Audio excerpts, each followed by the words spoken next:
Hey, Dave Diggle here, mental performance coach and the founder of the Smart Mind. Now, this is my first ever Facebook Live, so I hope you can hear me. I hope you can see me. It's all new to me. Apparently, all the cool kids are doing it. The reason I wanted to do a Facebook Live today is, look, I've been working on the mental performance of athletes for decades now, and we've seen some really significant patterns in what makes a successful athlete and makes a successful season and year.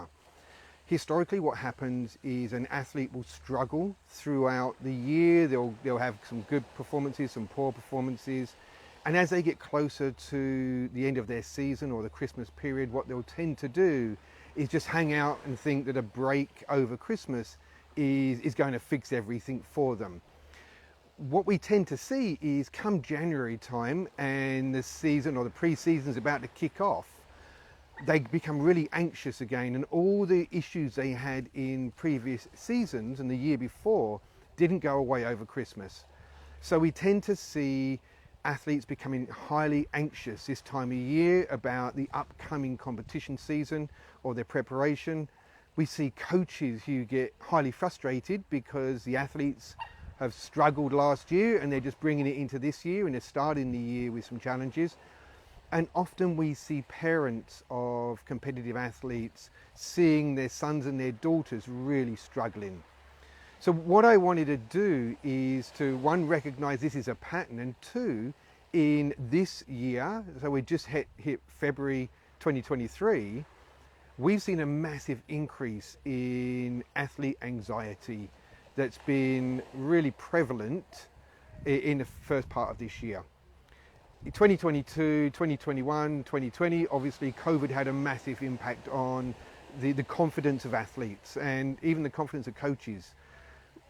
By now we should have seen that dissipate, but we haven't. We've actually seen it escalate. So we've had more phone calls this January asking for help than we have in any other year.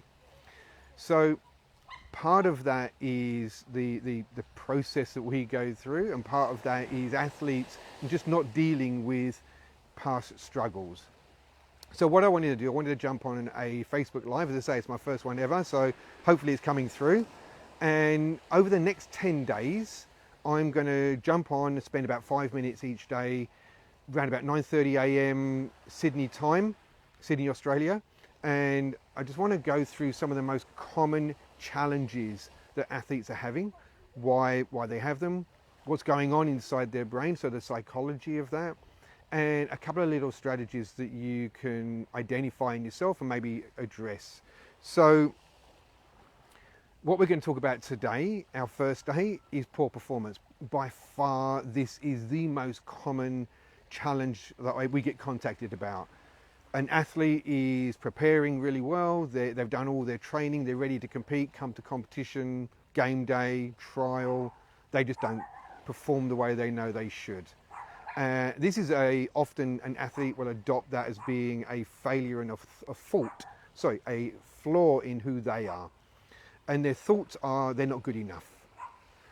This is often never true because they've performed in their preparation. So if it's a performance issue on game day, as I said, more often than not, it's a preparation issue. So the quality of your preparation will dictate the quality of your performance. And what athletes and often sometimes coaches tend to do, they think that doing more preparation makes competition easier. Well, in actual fact, it actually makes it much harder. Think of preparation like insurance. Everybody resents paying insurance, whether it's house insurance, health insurance, car insurance, until you need it. And preparation for a competition is like insurance. Now, when you're buying insurance, you don't go out there and just say, I'll have the most expensive insurance that covers absolutely everything. Or most people don't anyway. So you tend to pick what you think you need. And the reality of that is insurance is great when you need it, as long as you've picked the right insurance. Preparation is exactly the same. So that insurance is reassurance. So when you go to compete, you need to be able to turn around and go, yeah, you know what? I know I'm ready. I've done what I need to do. So let me just explain what's happening inside your brain when you go and you prepare for a competition. As you're preparing, when you're learning anything, when you're building your strategy, your competition performance, whether it be a skill, whether it be a routine, it's all happening in your prefrontal cortex, the front part of your brain, or as I like to call it, the boss of the office. Now, the boss of the office is very, very diligent. He'll build, or she will build, the best plan possible, but very, very slow. When we go to perform, we don't want the boss performing. That's overthinking.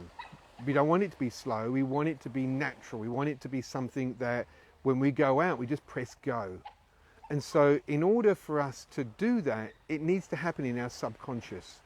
So to get it from the boss's office into the subconscious, or the workers, as I like to put it, the only way you can do that is trust. And when you trust your performance, when you trust your preparation, you can then delegate it to your subconscious. When it's in your subconscious, then you can go out on competition day, whether it's a trial, whether it's a game day, and say, yep, I can do this. I'm good at this. I know what I'm going to do. So preparation, if we think of it like that insurance, if you think about 2022 and before that, how good has your insurance policy been? How good have you been at preparing for the actual event, the competition itself? Or have you tried to cut corners? Or have you just gone out and tried to buy every single policy on the planet, hoping and overtraining, thinking that that's going to correct it? So if you've got challenges, or you've had challenges in the past around your performance day strategy, and get into that game day and going, I can't do this, I'm not good enough, or just not performing on the day, then the reality is it's probably your preparation. Having a very clear, structured and targeted preparation process that you can rely on is super integral to creating a process of performance. So it's very, very nerdy, very technical, but often when we get to, say it's February now, when we get to this point, athletes are thinking more and more and more about what went wrong last year rather than how do I prepare for this year. If that's you, then absolutely drop a comment in the chat below, or if you're a parent and you're seeing your daughter or your son struggle every year, you'll get to this part of your preparation and the start of the year and they're already like dreading competitions, they're dreading going training, they're not enjoying what they're doing. Then again, put something in the bottom and let me know what you would like me to speak about.